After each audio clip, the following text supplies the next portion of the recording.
दोस्तों, आप सभी का स्वागत है निंदिया की दुनिया में। और आज हम सुनने वाले हैं हिंदी लोक कथा जादुई ढोल। दोस्तों, अगर आपको हमारी कहानी पसंद आए तो हमारे चैनल को ज़रूर सब्सक्राइब करें। तो चलिए स्टार्ट करते हैं आज की कहानी। पश्चिम भारत के एक छोटे से राज्य में धर्मराज नामक एक बुद्धिमान और न्यायप्रिय राजा रहता था। उसकी प्रजा के मन में उसके लिए बहुत श्रद्धा और आदर था। राजा धर्मराज बहुत लंबा, ऊंचा और रूपवान था। उसके सिर के बाल काले और घने थे, जिन्हें उसका खास कोई भोलू ही काटता था। भोलू यह काम कई वर्षों से कर रहा था और अपनी शाही हज्जाम होने का उसे बहुत गर्व था। पर भोलू को एक बात का बहुत ही ध्यान रखना पड़ता था। जब भी वह राजा के बाल काटने जाता, उसे याद रखना पड़ता कि वह राजा के साथ बिल्कुल अकेला हो। उस समय किसी का भी शाही कमरे में आना सख्त मना था। बात दरअसल यह थी कि भोलू राजा के बारे में एक राज जानता था। राजा के सिर के दोनों तरफ दो छोटे छोटे सींग उग रहे थे।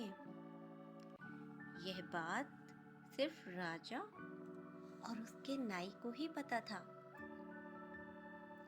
जब भोलू ने पहली बार यह नजारा देखा तो वह भौंचक्का रह गया।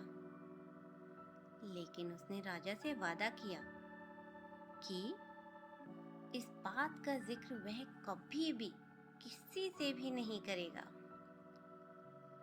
महाराज, आप निश्चिंत रहें, भोलू राजा से बोला। आपका यह राज मेरे पास एकदम सुरक्षित है। किसी और को इस बात की कानो कान भी खबर नहीं होने पाएगी। ऐसा सुनकर राजा धर्मराज ने राहत की सांस ली। उसे डर था कि अगर लोगों को इस बात की जानकारी हो गई तो वह राज्य भर में बदनाम हो जाएगा। उसकी खिल्लियां उड़ेंगी। हो सकता है लोग उसका आदर करना भी बंद कर दें या फिर नए राजा की ही मांग करने लगें। इसलिए भोलू के वादे के बावजूद राजा ने उसे सख्त हिदायत देते हुए कहा, भोलू, अगर तुमने अपना मुंह खोला तो जान लो, सजा तो मिलेगी ही, देश निकाला भी मिलेगा। भोलू हजाम की डर के मारे तो जैसे मानो जान ही निकल गई। उसकी घिघी बन गई। उसने कानों को हाथ लगाया और अपना मुंह बंद रखने की कसम खाई। इसी तरह से कई वर्ष बीत गए। भोलू को अपना वादा याद रहा। उसकी स्वामी भक्ति से प्रसन्न राजा यदा कदा उसे अच्छे अच्छे उपहार भी दे दिया करते थे। पर समय बीतने के साथ साथ भोलू के सब्र का बांध भी टूटने लगा। उसके पेट में यह राज अब पचता नहीं था और वह चाहता था कि कोई तो ऐसा हो जिसे वह राजा के सींगों वाली बात बता सके। लेकिन राजा की चेतावनी उसे चुप रहने पे मजबूर करती थी।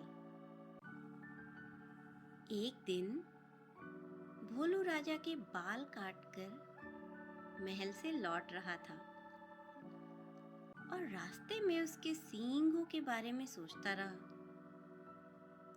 भोलू का घर एक छोटे से जंगल के उस पार था। ऊंचे उजड़े पेड़ों और लटकती बेलों के बीच में से धीरे धीरे चलता हुआ भोलू जब थक गया तो सुस्ताने के लिए एक घने से पेड़ के नीचे बैठ गया।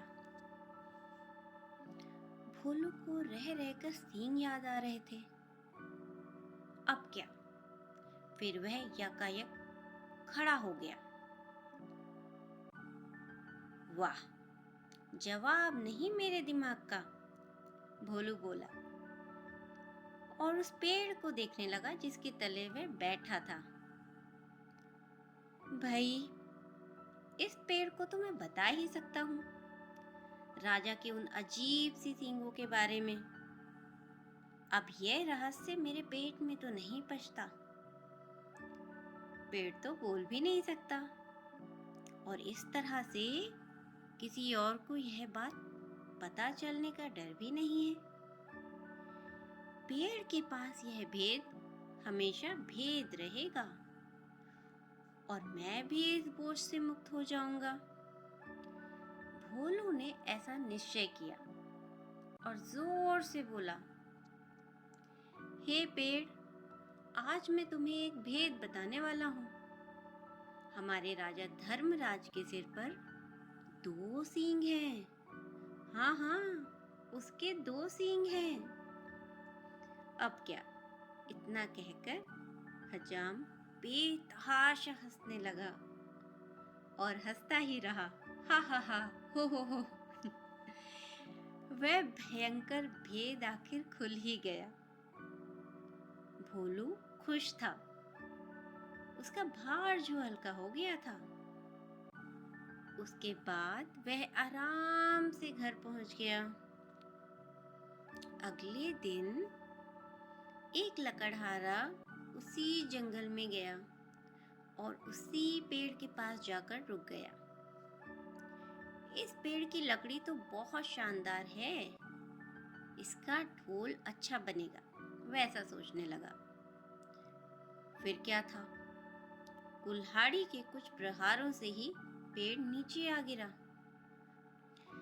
लकड़हारे ने वह लकड़ी एक ढोल बनाने वाले के हाथों बेच दी और उसने एक बहुत सुंदर ढोल तैयार कर दिया।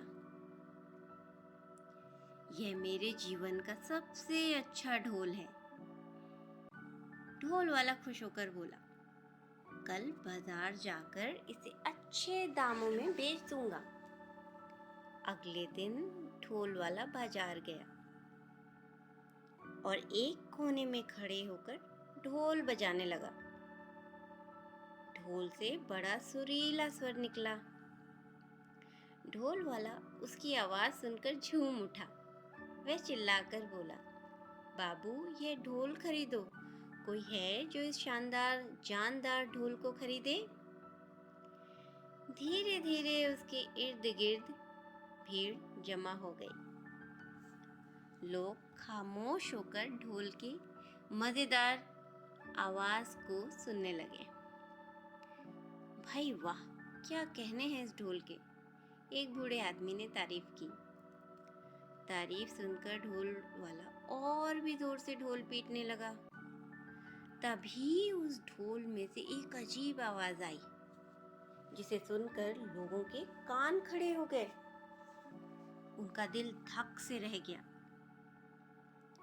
डम डम डम ढोल बजा, आज मैं तुम्हें एक भेद बताने वाला हूँ।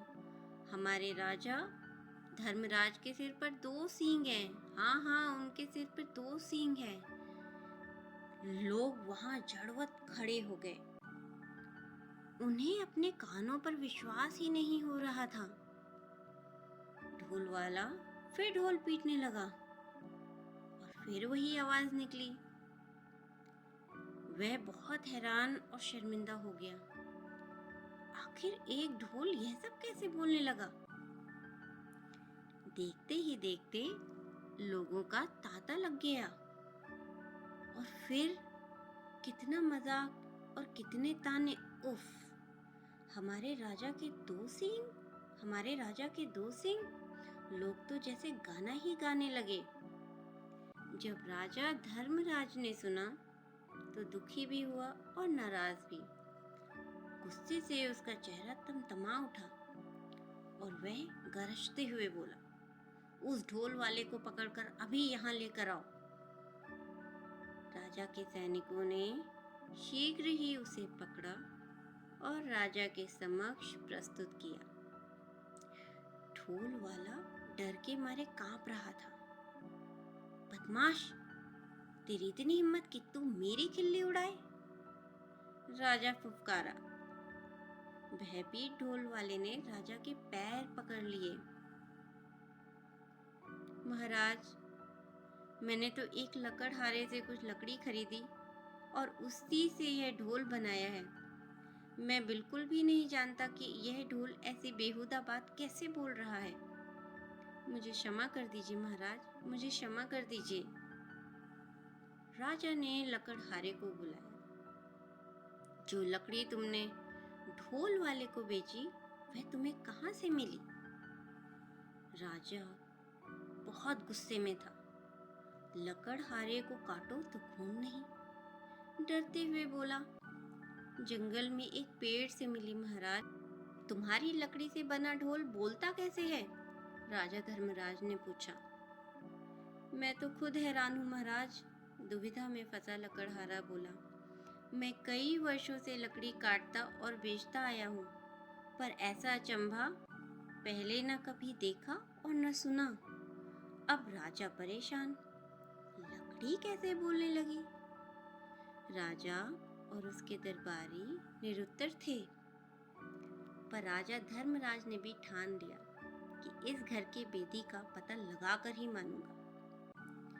वह सोचने लगा, उसके अलावा सिर्फ एक ही व्यक्ति यह भेद जानता था और वह था भोलू नाई। पर भोलू तो इतना निष्ठावान है कि इतने सालों बाद भी उसने अपना मुंह का ताला नहीं हटाया।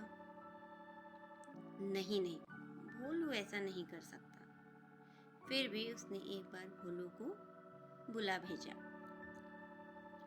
भोलू को जल्दी से हमारे सामने पेश करो, वह अपने सैनिकों से बोला। भोलू नाई आया, ऊपर से नीचे तक थरथराता हुआ। भोलू, एक तुम ही हो जिसे मेरा भेद पता था। तुमने और किसे बताया? सच उगल दो वरना सजा पाओगे। महाराज, डर से भोलू हकलाने लगा। आप तो जानते ही हैं, मैंने कितने वर्षों से अपना मुंह बंद रखा, पर मेरे लिए यह बात छुपानी मुश्किल हो रही थी। मैं चाहता था कि कोई तो हो जिसे मैं यह राज बता सकूं। बोलते बोलते भोलू रुक गया और सिर झुकाकर खड़ा रहा। बोलते रहो, फिर क्या हुआ? राजा धर्मराज रुखाई से बोला। भोलू धीरे धीरे फिर बोलने लगा। एक दिन जब मैं जंगल के रास्ते से घर लौट रहा था, मैं आराम करने एक पेड़ के नीचे बैठ गया। बस आपके बाल तब काट कर ही आ रहा था और उन सींगों के बारे में ही सोच रहा था। काश मैं उनके बारे में किसी से बात कर पाता। आखिर मैं भी इंसान हूँ। तभी मेरे दिमाग में एक बात आई और मैं पेड़ को यह राज बताकर हल्का हो गया। सोचा कि पेड़ को बताने से क्या नुकसान? क्या मालूम था इसकी लकड़ी ही बोल पड़ेगी। अब समझा, बुद्धिमान राजा ने पहेली बूझ ली थी। वह पेड़ जादुई था, इसलिए उसकी लकड़ी से बने ढोल को जैसे ही पीटा गया वह बोलने लगा। और जो भी तुमने मेरे सींगों के बारे में कहा, वही शब्द वह दोबारा दोहराने लगा। जादुई ढोल की उलझन सुलझाने के बाद राजा ने भोलू नाई की तरफ देखा। भोलू शर्म से सिर झुकाए खड़ा था। लकड़हारा और ढोल वाला दोनों ही अपनी सजा सुनने के लिए खड़े थे। राजा धर्मराज बुद्धिमान ही नहीं, न्यायप्रिय भी था। उसने तीनों को क्षमा कर दिया, क्योंकि वह जानता था कि ढोल के जादुई होने में उनमें से किसी का भी दोष नहीं।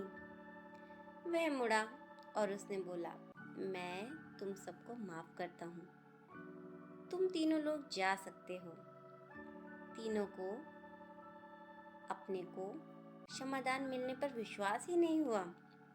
राजा को नमन करते हुए वे बोले, राजन, आप महान हैं।